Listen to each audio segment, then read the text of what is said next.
Good afternoon. This is our calling with the Alaska weather for the National Weather Service for June 9th, 2020. We do have a couple options for you. 1-800 number to get you through a menu system and also a web page, weather.gov/Alaska. Both of these options are made available to further refine your weather search. If you take off Alaska on the web page and put in Juneau, Anchorage, or Fairbanks, you will be able to further refine your search. Lastly, we do provide you with an email.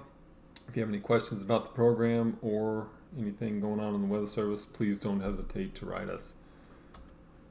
Looking at the hazards map, we don't have any hazards out right now, either advisory, watch, or warning. We do have some marine issues going on down near the western and central Aleutians, but otherwise on the land surfaces, nothing to speak of right now. We also do not have any red flag warnings or watches out currently, so everything's looking pretty good statewide at the moment. We did have about 1,300 strikes yesterday, June 8th, concentrated in the uplands area, eastern uplands area, scattered also across the Brooks Range and down through the southwest. Precipitation estimate again for June 8th. We did have a wide area of 1/2 to 1.5 inches in the southeast interior, and that was also scattered. Precipitation scattered throughout south central, 1/4 to 1/2 inch in that area, and then we also had a light area of down near Cold Bay and across the Brooks Range. Looking at the satellite information, you can see that there's an occluder front moving into the Aleutians there, spreading clouds and even moderate precipitation. I did pick up a little bit of moderate precipitation here currently.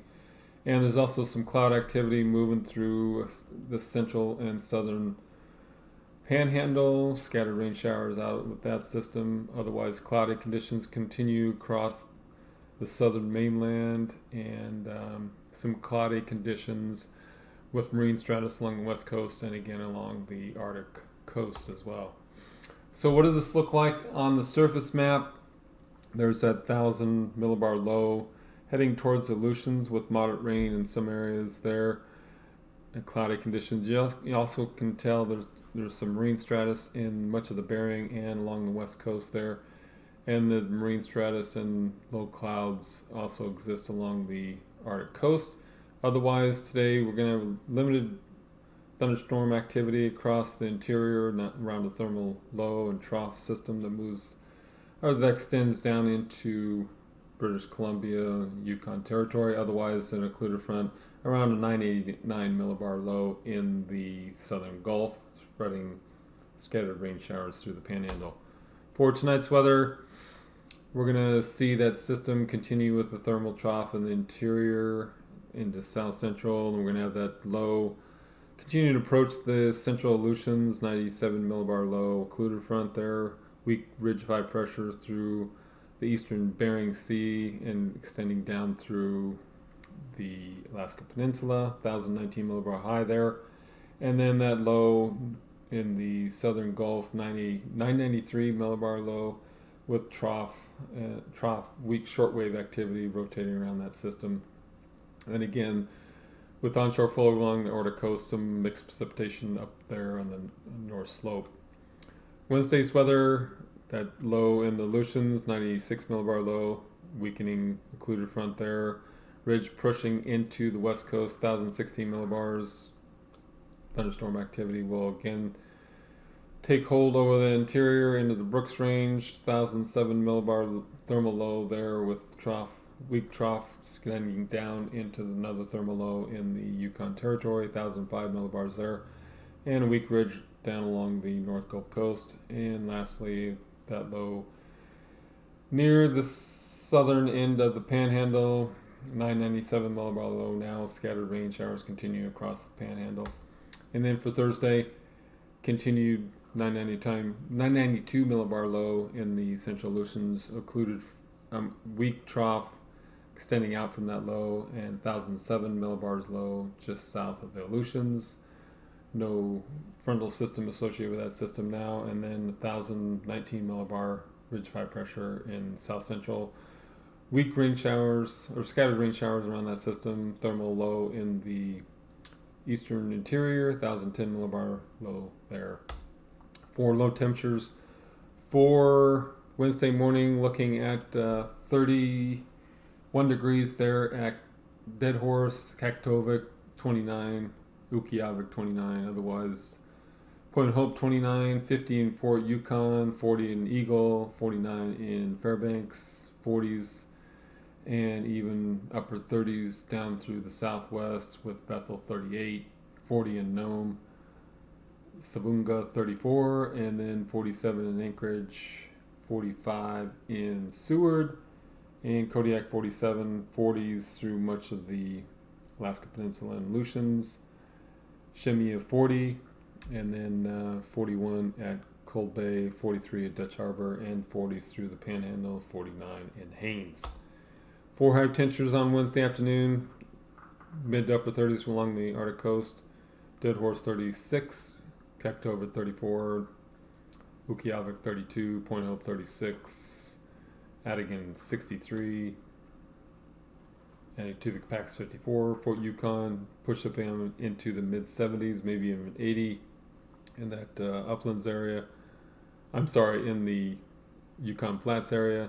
And then 74 in Fairbanks, 70 in Eagle, Northway 61, 70s down through the southwest, 58 down along the coast there in Bethel, and then upper 40s to low 50s down there, the YK Delta, Nome 49, 67 in Dillingham, 63 in King Salmon, 52 in Cold Bay, 52 in Dutch Harbor, otherwise 40s down through the Aleutians with Adak and Atka, both 45 and 43 respectively, and Kodiak 52, Yakutat 58, 60s in 65 in Haines, 63 in Juneau, otherwise 50s through the central and southern panhandle.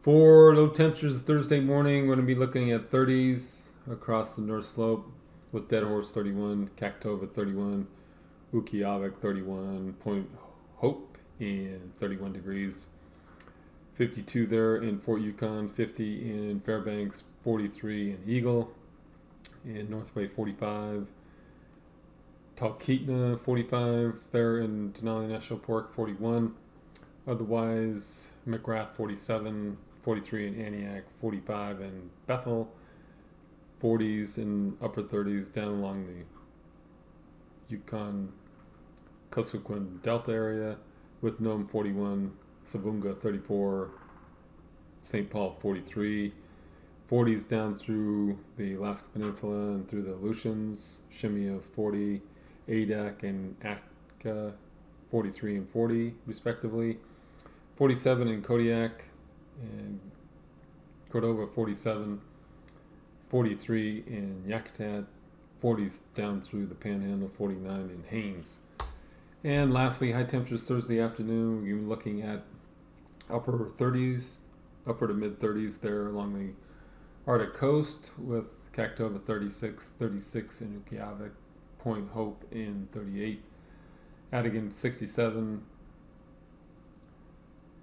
76 in Fort Yukon, 74 in Eagle, and looking at 76 in Fairbanks, Galena 63, otherwise 67 in Northway, 67 in Talkeetna, 67 in McGrath, upper 50s down through the Yukon Kuskokwim Delta with 59 in Bethel, and then 63 in Dillingham, King Salmon 67, 56 in Cold Bay, 50 in Dutch Harbor, otherwise 40s down through the central and western Aleutians, and then 60s through Haines in. And now, aviation weather around Alaska. Taking a look at the flying weather for Wednesday morning, we will have onshore flow replaced by an occluded system coming up the Aleutian chain, which will bring IFR conditions through much of the west coast and into the Bering down through the Aleutians. And onshore flow across the North Slope, especially in the morning, will bring IFR conditions near, again, the Arctic coast. And a low in the southern Gulf will bring marginal or IFR conditions across some of the coastal areas of the Gulf region.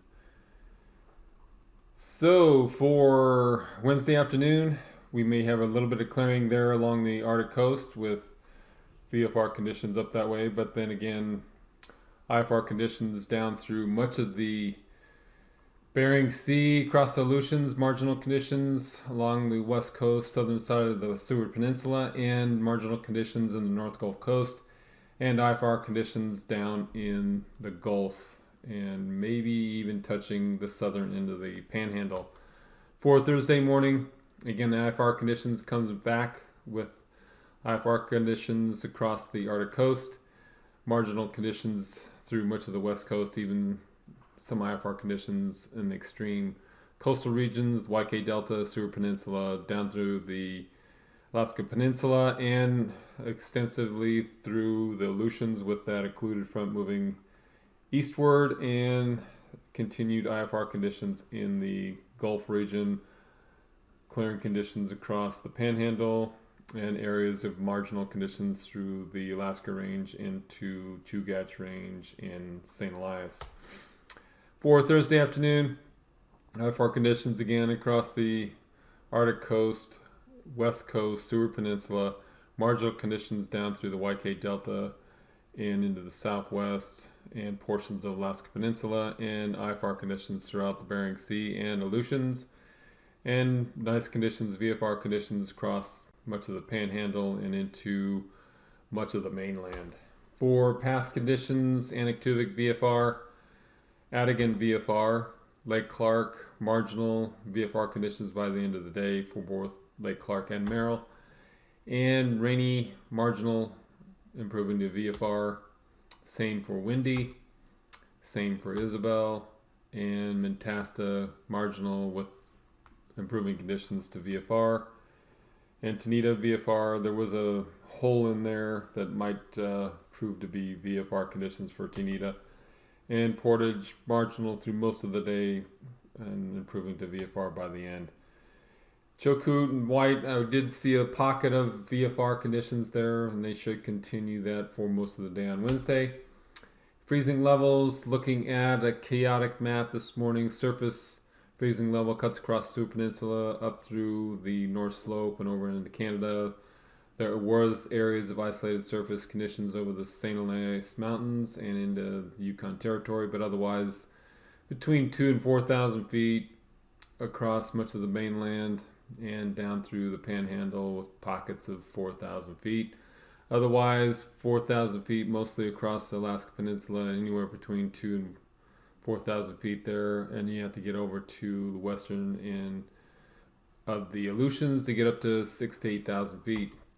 For icing conditions, with the moisture in the area associated with that low, I went for pockets of isolated moderate, especially over the Panhandle into the northeast Gulf Coast with considerable moderate areas scattered in that area. Also portions of the Brooks Range down in the Seward Peninsula, isolated moderate, and then out there in the western Aleutians with between 8,000 and 10,000 feet.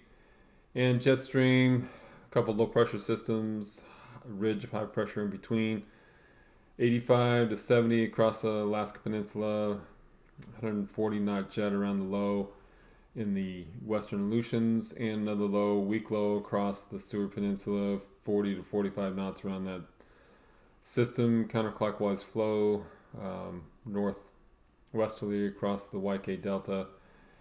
And then down through the Aleutians around that low in the Gulf, 65 knots mainly across the Panhandle, and for 9,000 foot winds. Again, a couple low pressure systems, 30 to 35 in the Panhandle, 20 to 35 in the western interior, and 3,000 foot winds, light and variable across the mainland.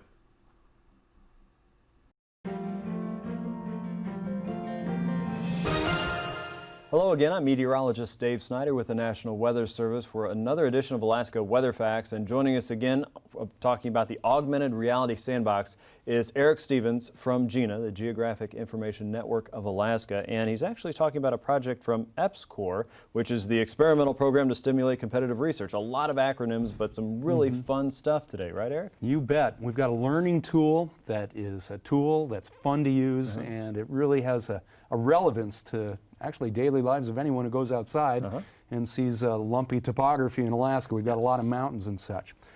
You know, when I was younger and go on your first hike in the hills, say, you're given, maybe you're in the Boy Scouts or you get at the kiosk at the trailhead, a topographic map, a flat piece of paper with all these lines on it, bullseyes, long lines that curve back on themselves, say, perhaps things that look like this, a quadrangle or a topographic map. We've got here just to illustrate a couple of examples near Denali. Alaska has so much topography, so many mountains. And what are all these lines that we see? It can be tough to know what this means the first time you look at it. What we've got, all these lines represent lines of where the elevation of the topography goes through a certain level above sea level, say that this line represents where the mountains have gone from below 1,000 feet, mean sea level, up through 1,000 feet and above. That's your 1,000-foot contour. And when the mountain keeps going up, you're up to 1,200 feet, 1,400 feet, and so on. And that's how you get this little bullseye around the peak of a mountain. Kind of makes layered slices, right? Kind of like layered slices. Nice way to look at that. And when you see the lines are closer together, you're going up more steeply. If the mountain rises more slowly, it takes you longer in horizontal space to go through those different vertical increments. So that is really hard to visualize. Right. Imagine you're looking at a 2D piece of paper, two-dimensional piece of paper, but you're trying to understand what the three-dimensional world looks like. Well, enter the augmented reality sandbox. Yes, what is that? It is right here. We have the sandbox with us today, Sandbox 2.0, portable version. Sweet. Built up at University of Alaska Fairbanks. And we've got a couple of folks helping out today. Let's see, Alana Valaji, and she's a mechanical engineering student from the University of Alaska Fairbanks. If you want to give us a thumbs up there, Alana, thanks for helping us out today. And Courtney Breest, she's the outreach coordinator from AKwx, also helping us out today. Thanks, Courtney. And this tool here has a Microsoft Kinect to sense the level of sand in this sandbox. And then the Kinect feeds its information into a computer that then sends a signal to a projector to draw the appropriate topographic lines on this topography. The fun thing about this, as we can see here, is that the sandbox and its Kinect and its projector, they all work as a team. So here we've got a mountain in the middle of the sandbox. What if we took down the mountain to some degree? Watch as the software responds and redraws the topography. Kind of a caldera forming there. There you go, And what's fun about the sandbox too is it knows that gravity flows downhill, and we've got some water that's actually down in the lowest elevations. And what's happening now is we're making it rain a little bit. We'll fill up rain into that elevated lake bed, that caldera, as you said. And so now water is pooled up there. And what if you gouged out an outlet channel? Glacial dam release. There you go. The water flows out. What we're seeing here is a tool that allows people to touch and connect, Microsoft Connect, RRR, to connect two-dimensional topographic maps like what we have here, these flat things on a piece of paper, to the real three-dimensional world. I think this sandbox's real particular application as a learning tool to young people is, what does a two-dimensional map mean when it's trying to represent the three-dimensional world? This sandbox is kind of both at once. It's actually three-dimensional, lumpy topography there, the sand, but it's got these lines drawn on the three-dimensional sand that would be on a two-dimensional piece of paper. Wow, that is a huge leap from the learning that we experienced when we were younger to how children and even adults are visualizing in these new forms of technology. It allows that to kind of reshape their thinking and visualize this in a very useful and absolutely hands-on way. It's amazing. It's a hands-on tool, and it's hard for me to sit here and not go play with that. Well, that's what happened at GINA, up at the University of Alaska in Fairbanks, when the first model was being made, the prototype with plywood and such.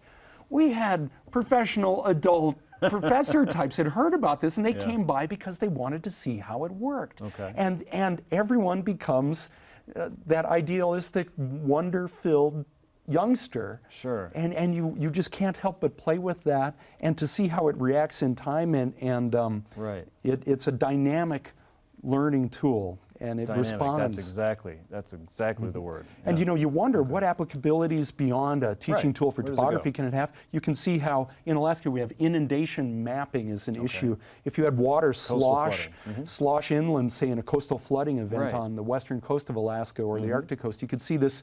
The concept is illustrated here as an introductory learning method. I think this is a potentially good outreach tool for all of us in Alaska. Okay, so not only just a topographical sense, a mapping sense, maybe something that leads into understanding of how geographic information systems work with GIS, but also geology, if we wanted to get into kind of the formations and the bigger land masses and the representation of the 2D map. We could go into hydrology, which is very important in Alaska, of course. And even just understanding weather sense. Mounding up a big pile of sand could be that Arctic high pressure system sitting on top of Fairbanks, and the voids would be low pressure systems. This can go a lot of different directions. Yes, exactly. It's not just landforms, but pressure has contours of high pressure and low pressure. And I wish I had had this kind of a learning tool when I was taking kidding. Meteorology 101 back 25 years ago. wow. Would have been helpful, I think. Probably would have gotten a better grade, yeah.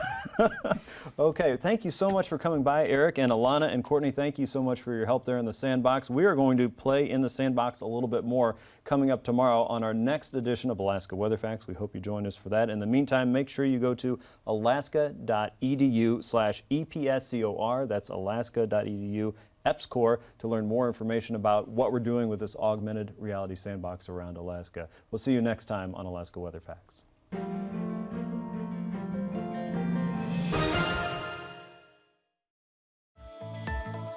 And now, marine weather around Alaska. Let's take a look at the sea ice analysis today for June 9th. Big news today was the clearing of ice in Norton Sound, just a little sliver there. Otherwise, open water through the Bering Strait. Lower concentrations of ice there through the Chukchi Sea and into the northwest Arctic coast and Arctic coast. There are lower concentrations of ice. Taking a look at this marine forecast for southeast inside waters, winds generally from the north or northeast at 10 knots. Southern inside waters from the southeast at 20 knots, seas as high as 4 feet. Outside waters, winds generally from the west at 20 to 30 knots, seas as high as 14 feet there in the southern outside waters.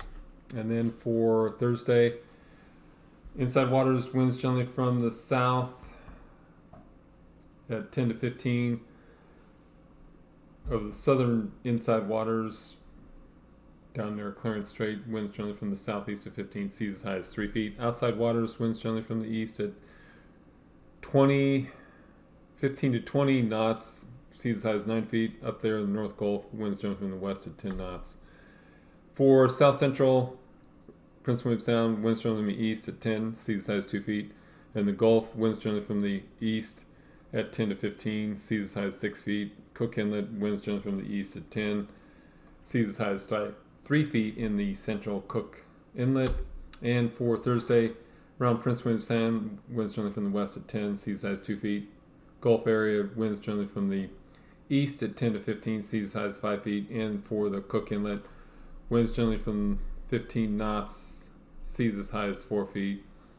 Looks like winds are going to be from the southeast there, west of the Barren Islands, 15 knots, seas as high as 4 feet.